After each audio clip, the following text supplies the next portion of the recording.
So hello guys, तो इस weekly current affairs वाले वीडियो में मई महीने के तीसरे वाले हफ्ते का ये हमारा पहला वाला पार्ट होगा। तो चलिए इसको स्टार्ट करके खत्म करते हैं। और इसकी क्विज भी बना करके अपलोड कर दी गई है आपकी करियर एग्जाम एप्लीकेशन पे, वहीं पे इसकी पीडीएफ भी आपको मिल जाएगी, लिंक मिलेगा डिस्क्रिप्शन में। तो चलिए स्टार्ट करते हैं।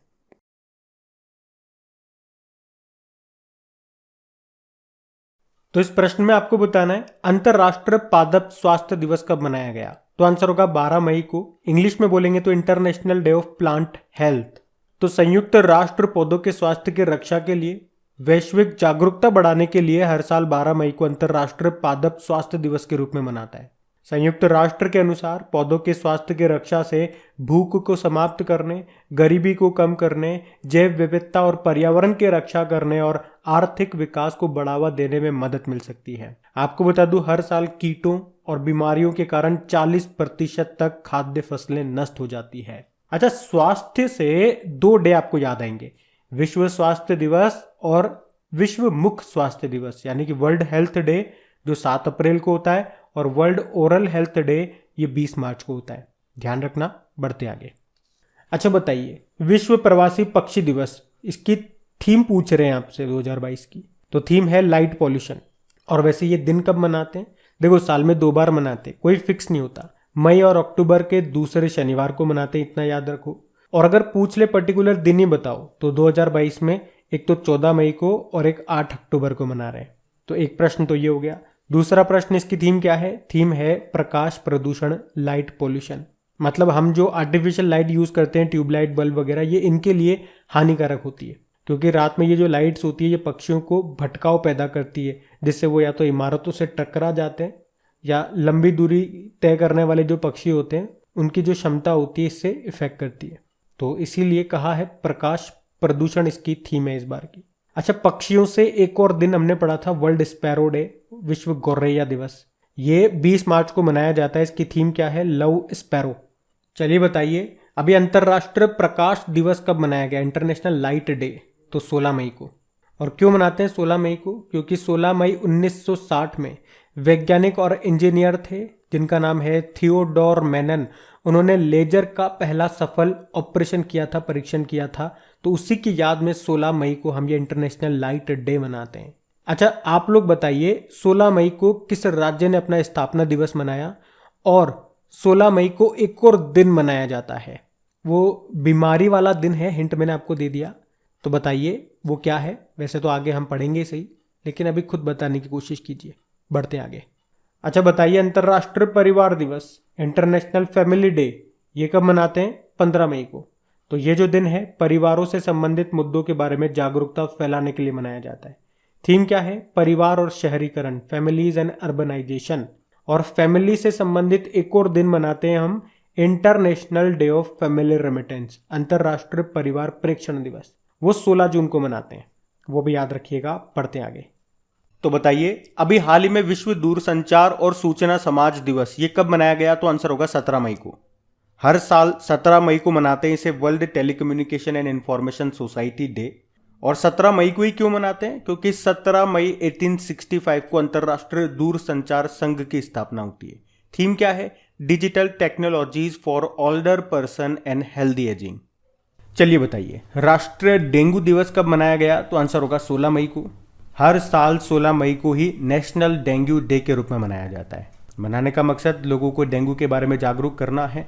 और डेंगू कौन से मच्छर के काटने से होता है? मादा एडीज एजिप्टीज मच्छर के काटने से। और मलेरिया मादा एनाफिलीज मच्छर के काटने से होता है, उसमें प्लाज्मोडियम प्रोटोजोआ होता है। उसी मच्छर, अगर वो वाला मच्छर काटेगा तो आपको मलेरिया हो जाएगा। मलेरिया डे आप जानते ही हो, 25 अप्रैल को मनाते हैं हम। और 16 अप्रैल को याद रखना, वैसे 3 डे होते हैं।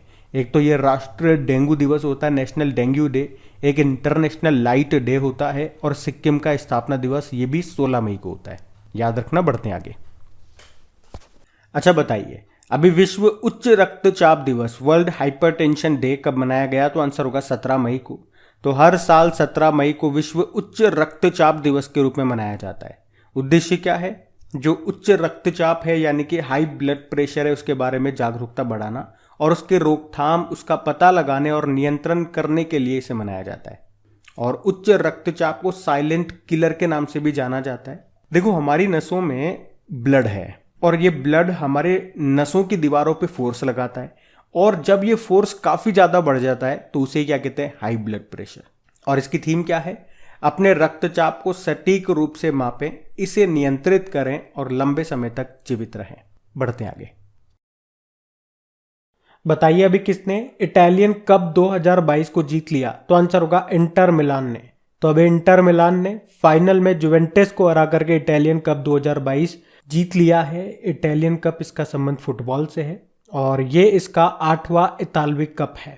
अच्छा, अगर आपसे पूछा जाए अभी 75वीं 75th नंबर की संतोष ट्रॉफी 2021-22 को किसने जीता था? तो संतोष ट्रॉफी को अभी जीता है केरल ने, पश्चिम बंगाल को हरा करके जीता।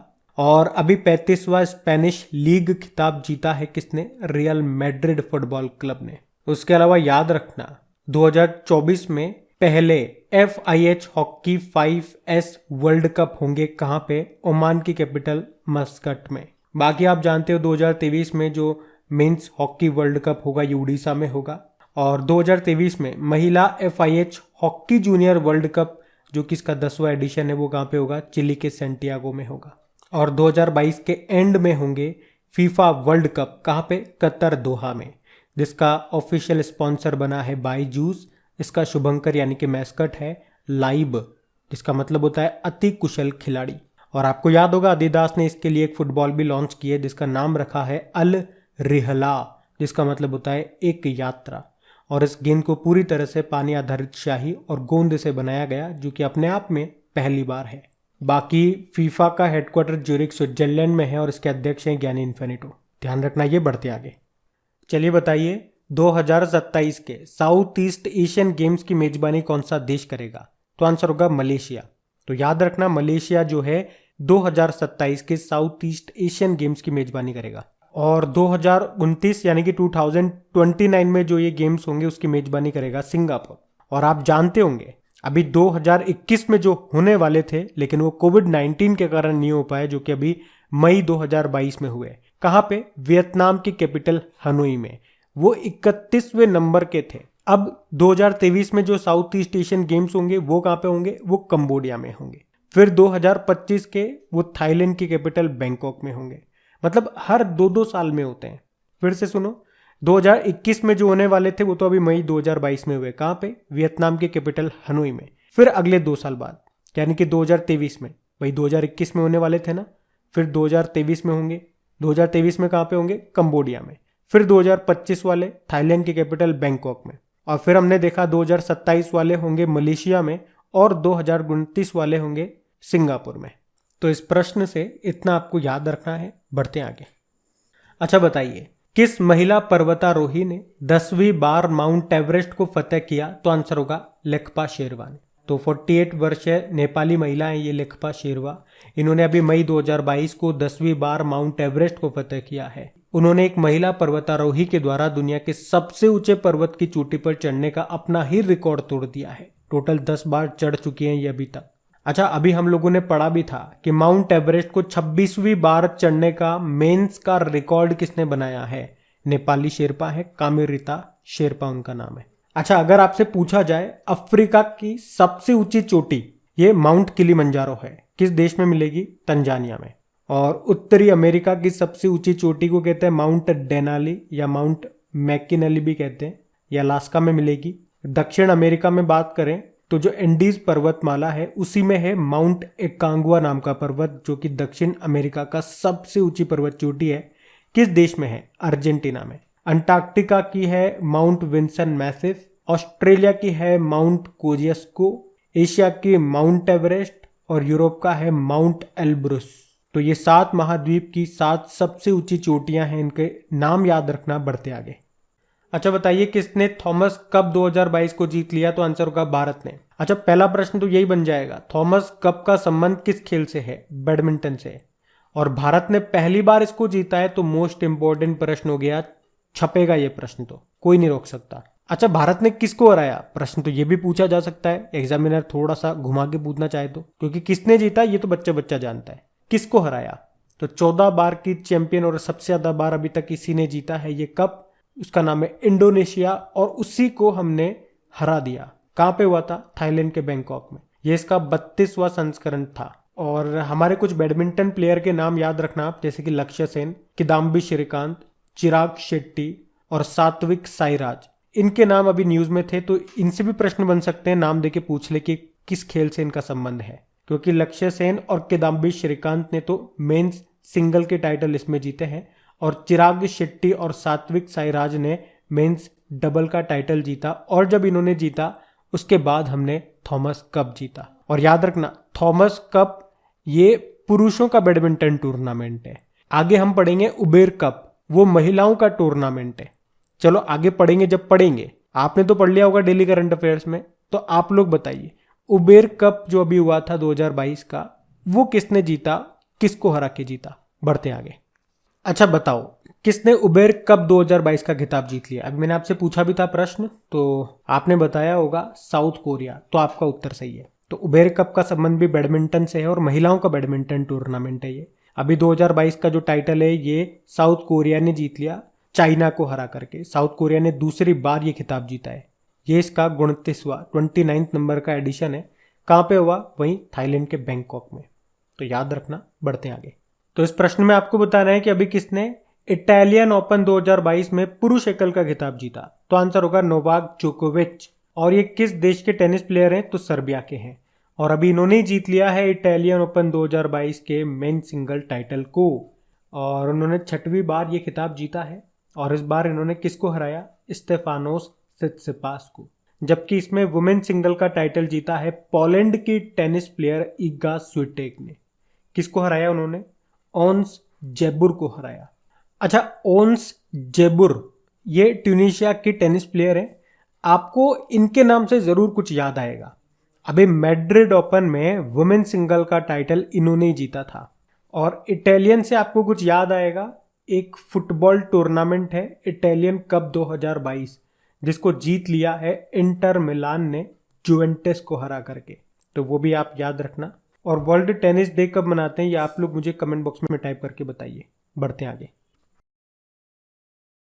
तो इस प्रश्न में आपको बताना है यूनाइटेड अरब अमीरात के नए राष्ट्रपति कौन बन गए। तो आंसर होगा शेख मोहम्मद बिन जायद अल नयान।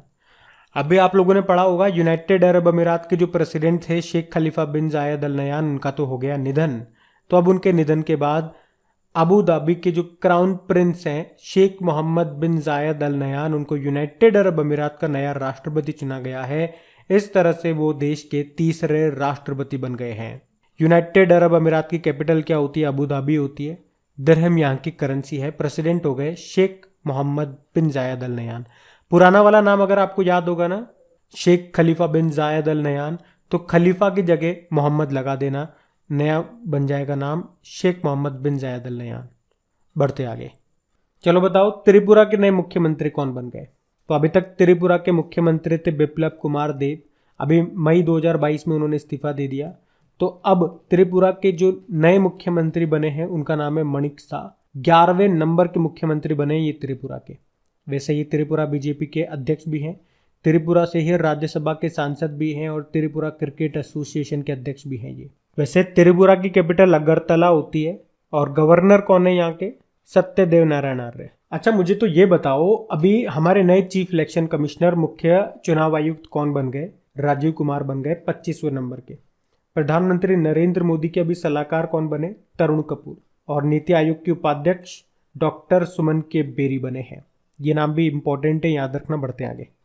चलिए बताइए मई 2022 में किसे सीबीएसई का अध्यक्ष बनाया गया। तो आंसर होगा निधि छिब्बर को। तो अब निधि छिब्बर ये सीबीएसई यानी कि केंद्रीय माध्यमिक शिक्षा बोर्ड के अध्यक्ष बन गई हैं। वर्तमान में ये भारी उद्योग मंत्रालय में अतिरिक्त सचिव भी हैं। आपको याद होगा अभी सीबीएसई ने दोस्त फॉर लाइफ मोबाइल एप्लीकेशन को लॉन्च किया था और अभी सीबीएसई ने पाठ्यक्रम में कोडिंग और डेटा साइंस को शुरू करने के लिए माइक्रोसॉफ्ट के साथ भी समझौता किया था। अच्छा, सीबीडीटी की अभी अध्यक्ष का अतिरिक्त प्रभार एडिशनल चार्ज किसे मिला, संगीता सिंह को। और जवाहरलाल नेहरू यूनिवर्सिटी दिल्ली की पहली महिला कुलपति कौन बनी, शांति श्री धूलीपुड़ी पंडित। और उत्तराखंड विधानसभा की पहली महिला स्पीकर रितु खांडूरी बनी है। ये नाम भी ध्यान रखना। बढ़ते आगे। अच्छा बताइए फ्रांस की नई महिला प्रधानमंत्री कौन बनी है। तो आंसर होगा एलिजाबेथ बॉर्न। तो फ्रांस के जो प्रेसिडेंट हैं कौन, इमैनुअल मैक्रोन। उन्होंने श्रम मंत्री एलिजाबेथ बोर्न को अपना नया प्रधानमंत्री चुना है। और याद रखना, इस पद को संभालने वाली वे दूसरी महिला हैं। और किनका स्थान लिया इन्होंने? जीन कॉस्टेक्स का स्थान लिया।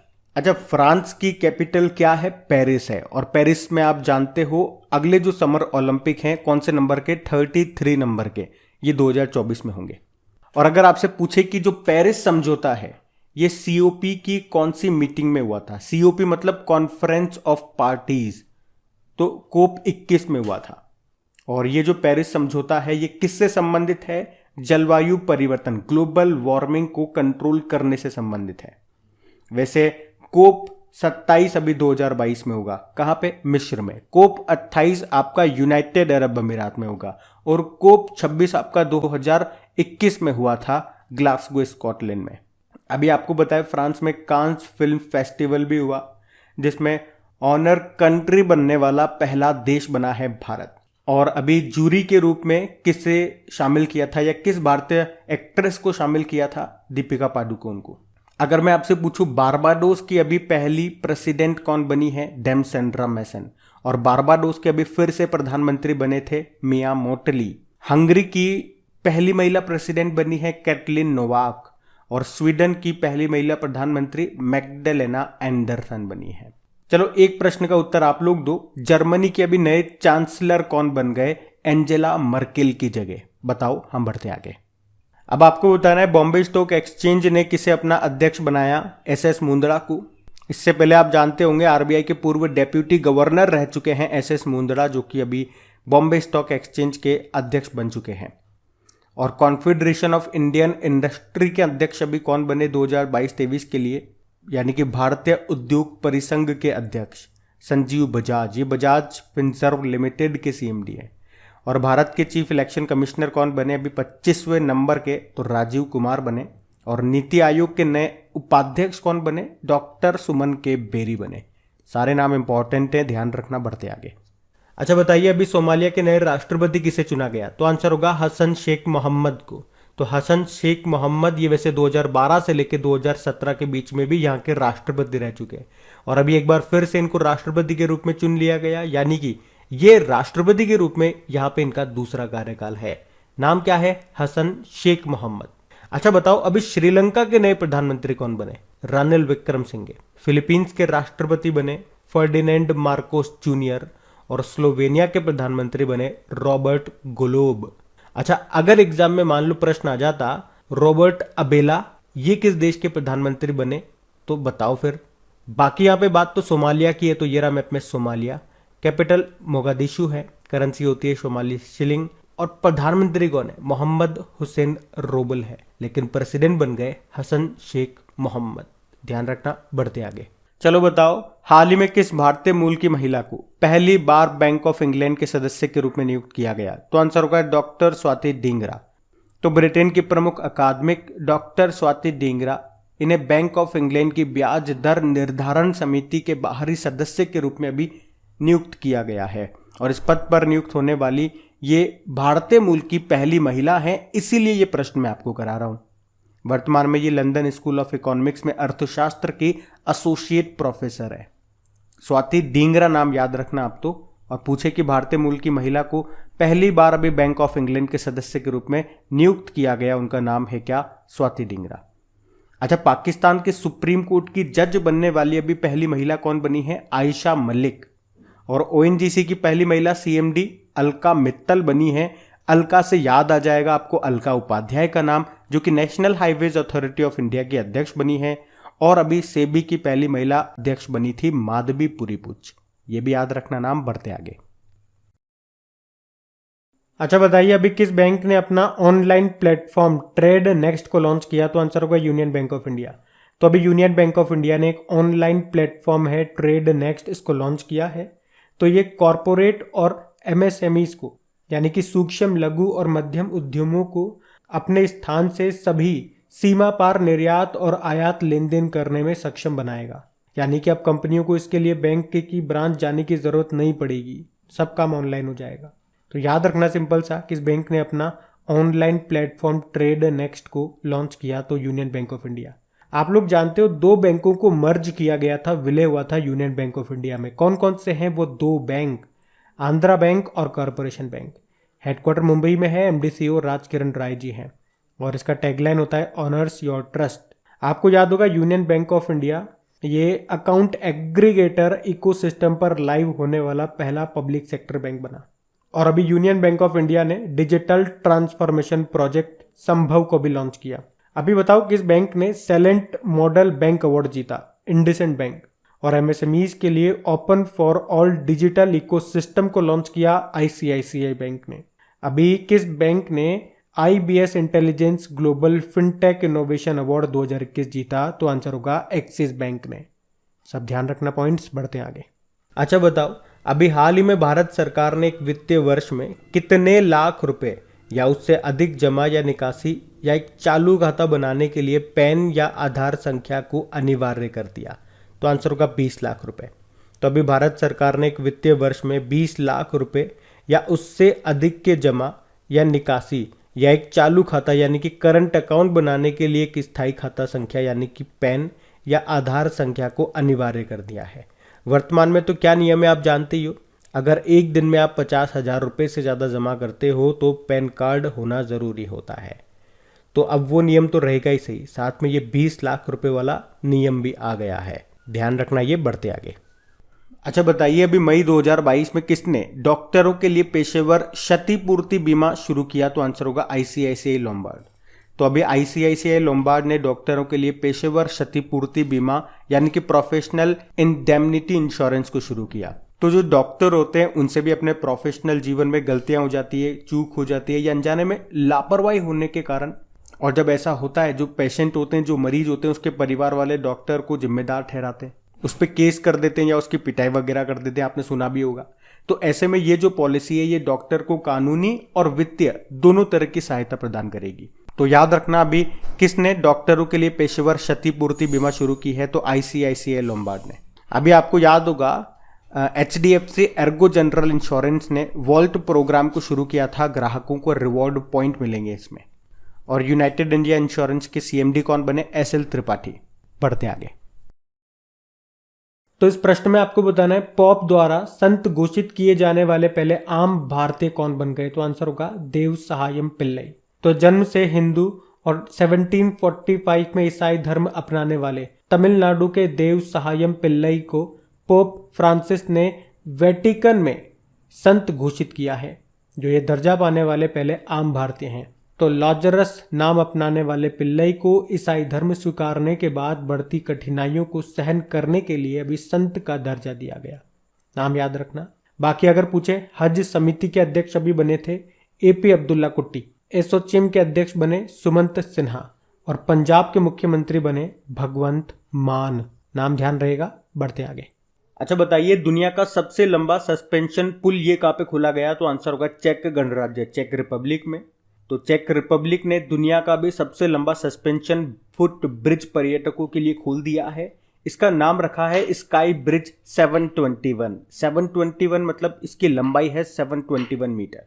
और इससे पहले मैं आपको बता दूं, दुनिया का सबसे लंबा सस्पेंशन ब्रिज ये पुर्तगाल में था, जिसकी लंबाई थी 516 मीटर। लेकिन अभी आपको लेटेस्ट न्यूज क्या याद रखनी है कि दुनिया का सबसे लंबा सस्पेंशन ब्रिज ये कहां पे बन गया है? चेक रिपब्लिक में, जिसकी लंबाई है 721 मीटर। इसका नाम रखा है स्काई ब्रिज 721।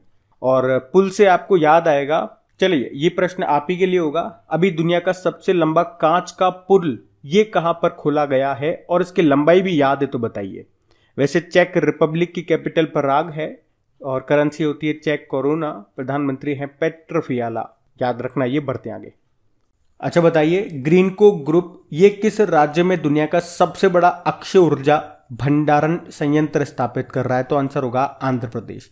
तो ग्रीनको ग्रुप या आंध्र प्रदेश के कुर्नूल में दुनिया का सबसे बड़ा अक्षय ऊर्जा भंडारण संयंत्र यानी कि प्लांट स्थापित कर रहा है। अक्षय ऊर्जा यानी कि रिन्यूएबल एनर्जी, जिसकी कैपेसिटी है 5230 मेगावाट। और इस परियोजना में लागत कितनी आने वाली है? $3 बिलियन की लागत। तो 5230 मेगावाट में 3000 मेगावाट तो सोलर एनर्जी होगी, 550 मेगावाट विंड होगी और 1680 मेगावाट हाइड्रो एनर्जी है। और इस परियोजना की 2023 तक चालू होने की उम्मीद भी है। तो आप तो याद रखना, पूछेगा तो वो यही पूछेगा कि दुनिया की सबसे बड़ी अक्षय ऊर्जा भंडारण संयंत्र ये कहाँ पे स्थापित किया जा रहा है? आंध्र प्रदेश में। ग्रीन को ग्रुप कर रहा है। बढ़ते हैं आगे। अच्छा बताइए, मई 2022 में जारी फोर्ब्स की सबसे ज्यादा कमाई करने वाले एथलीटों की सूची आई है, उसमें टॉप पर कौन है? तो आंसर होगा Lionel Messi. Lionel Messi 130 million dollar की आय के साथ, इनकम के साथ फोर्ब्स की हाईएस्ट पेड एथलीट्स 2022 की इस सूची में टॉप पर बने हुए हैं। सेकेंड नंबर पे बास्केटबॉल प्लेयर हैं लेब्रॉन जेम्स, उनका नाम है। और थर्ड नंबर पे क्रिस्टियानो रोनाल्डो हैं। आप जानते हो लियोनेल मेसी ये पहले बार्सिलोना की तरफ से खेलते थे, लेकिन अभी ये पेरिस सेंट जर्मन टीम की तरफ से खेलते हैं। और इस पूरी लिस्ट में एकमात्र भारतीय खिलाड़ी है, वो है विराट कोहली। बढ़ते आगे। तो इस प्रश्न में आपको बताना है कि फोर्ब्स की ग्लोबल 2000 की सूची में टॉप पर कौन है? तो आंसर होगा बर्कशायर हैथवे। तो फोर्ब्स की ग्लोबल 2000 की दुनिया भर में 2022 की सार्वजनिक कंपनियों की सूची जारी की गई। इसमें टॉप पर है बर्कशायर हैथवे। पहली बार इसने टॉप किया है इस लिस्ट को। और जो अभी तक टॉप चलती हुई आ रही थी लगातार 9 सालों से, कौन? Industrial and commercial bank of China, ये दूसरे स्थान पे आ गई है। और जो सऊदी अरब की तेल कंपनी है सऊदी अरामको, ये तीसरे स्थान पे आ गई है। और भारत में बात करोगे तो टॉप पर है मुकेश अंबानी की रिलायंस, जो इस लिस्ट में 53 नंबर पर है। और सऊदी अरामको से याद आएगा, अभी दुनिया की सबसे वैल्यूएबल कंपनी ये सऊदी अरामको बनी थी, एप्पल को पीछे छोड़ करके। ये भी याद रखना। बढ़ते आगे। अच्छा, इस प्रश्न में आपको बताना है मई 2022 में किस राज्य ने पुरानी पेंशन योजना बहाल की है? तो आंसर होगा छत्तीसगढ़। तो अभी छत्तीसगढ़ के जो मुख्यमंत्री हैं भूपेश बघेल, उन्होंने अपने बजट में राज्य के कर्मचारियों के लिए पुरानी पेंशन योजना को वापस से शुरू करने की घोषणा की है। और अभी जब उन्होंने बजट प्रस्तुत किया तो बजट के जो कागजात थे ना, वो गाय के गोबर से बने हुए ब्रीफ केस में रखे हुए थे। तो ये भी एक पॉइंट था न्यूज में, इसको भी ध्यान रखना। देखो, छत्तीसगढ़ की कैपिटल रायपुर है। मुख्यमंत्री भूपेश बघेल हो गए और गवर्नर है अनुसुईया उइके। अभी छत्तीसगढ़ सरकार ने ही मुख्यमंत्री मितान योजना शुरू की थी, कौशल्या मातृत्व योजना शुरू की थी, जिसमें दूसरी बेटी के जन्म पे 5,000 रुपए दिए जाएंगे। और भारत का जो 53वां टाइगर रिजर्व बना है वो छत्तीसगढ़ का ही है, गुरु घासीदास टाइगर रिजर्व।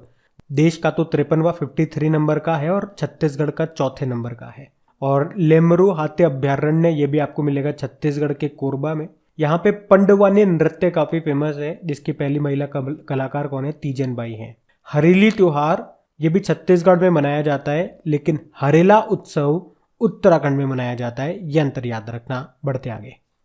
तो इस प्रश्न में आपको बताना है कि भारतीय सेना ने किस राज्य में गरीब छात्रों के लिए कोचिंग सेंटर खोला है? मणिपुर। हमारी भारतीय सेना ने पूर्वोत्तर के आर्थिक रूप से कमजोर और वंचित क्षेत्रों के बच्चों को इंजीनियरिंग और मेडिकल जैसी प्रतियोगी परीक्षाओं के लिए तैयारी कराने के लिए आवासीय कोचिंग या फिर यूं कहें ट्यूशन देना शुरू कर दिया है। ये सेंटर मणिपुर के बिष्णुपुर जिले में है।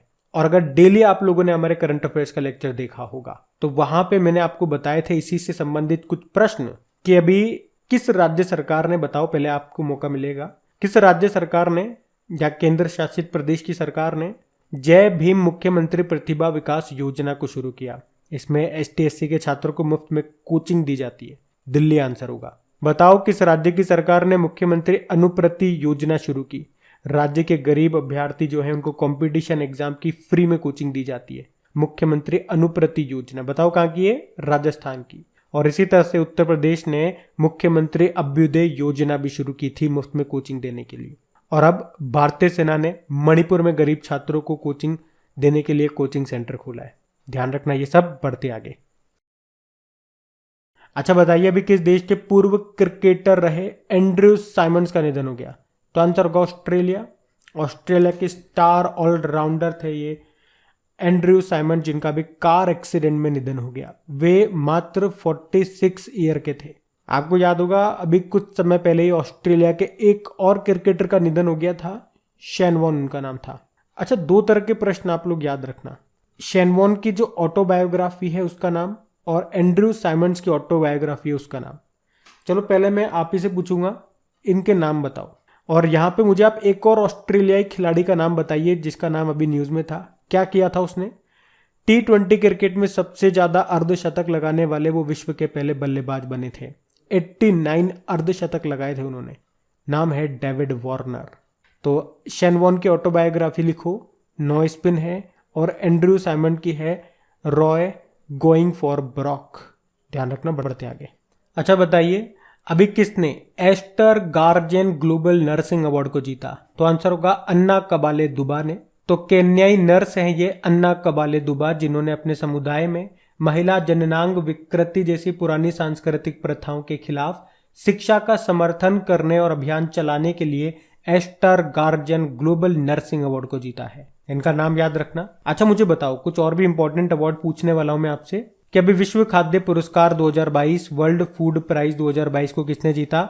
सिंथिया रोसेंजवेग ने। Champions of the earth life time achievement award को जीता सर डेविड एटनबर्ग ने। और अभी प्रिट्जकर पुरस्कार पाने वाले पहले अफ्रीकी कौन बने? फ्रांसिस कैरे। चलो आप बताओ, दुनिया का जिसे सबसे प्रतिष्ठित जल पुरस्कार कहते हैं स्टॉकहोम वाटर प्राइज 2022 का, ये किसने जीता? और अभी इंटरनेशनल नर्स डे कब मनाया गया था? 12 मई को, जिसकी थीम थी nurses a voice to lead. ये भी याद रखना, बढ़ते आगे। चलिए बताइए, अभी मई 2022 की बात है, जमैका में किसके नाम पे एक सड़क का नाम रखा गया? तो आंसर होगा B.R. अम्बेडकर। एक्चुअली में अभी 16 मई 2022 को हमारे राष्ट्रपति रामनाथ कोविंद जी जमैका की 4 दिवसीय यात्रा पर गए हुए थे, और ये पहली बार भी है जब भारत के कोई राष्ट्रपति जमैका की यात्रा पर गए हुए हों। अच्छा, तो वहां पर उन्होंने एक सड़क का नाम B.R. अम्बेडकर जी के नाम पे रखा है। उन्होंने इसका उद्घाटन भी किया, और नाम क्या रखा? अम्बेडकर एवेन्यू। और उसी के साथ जमैका में भारत मैत्री पार्क का भी उन्होंने उद्घाटन किया। जमैका की कैपिटल होती है किंगस्टन, जमैकन डॉलर यहाँ की करेंसी है। अच्छा, सड़क से आपसे पूछूं कि किस देश ने अभी अपनी एक सड़क का नाम रविंद्रनाथ टैगोर जी पे रखा था? नाम रखा था टैगोर स्ट्रीट, इजराइल ने। अच्छा बताओ, अभी लता मंगेशकर जी के नाम पे एक चौराहे का नाम भी रखा जाएगा। कहाँ पे? अयोध्या में। और लता जी के नाम पे एक म्यूजियम भी बनेगा इंदौर में। बढ़ते आगे।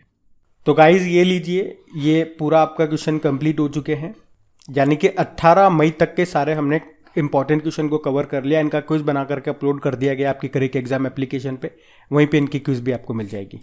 लेकिन क्या करें, वीडियो को रेस्पॉन्स नहीं मिल पा रहा है, और जब इतनी मेहनत करने के बाद रेस्पॉन्स नहीं मिलता तो फिर मन भी नहीं करता है इसको कंटिन्यू करने का। तो आप समझा करें, ज़्यादा कुछ नहीं, वीडियो को लाइक कर दें, अगर अच्छा लगा तो इसे अपने दोस्तों के साथ में शेयर भी कर दें। Thank you.